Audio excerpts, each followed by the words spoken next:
maraming salamat ulit for all the love and support na pinapakita niya sa amin dun sa labas. Ang dami.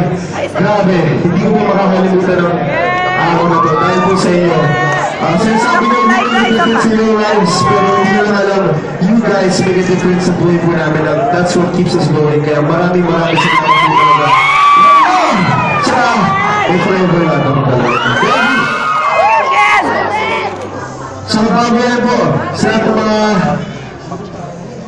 Kanina Cory, kay Ma'am Charo, Tita Malu, sa lahat po kay Inang, maraming salamat. Direk Lawrence, sa lahat po for all the opportunities na binibigay niya para sa amin. Eliza, thank you so much po. I can't say anything else. Maraming salamat po lang talaga. You have no idea. Maraming salamat. We love you guys. Thank you.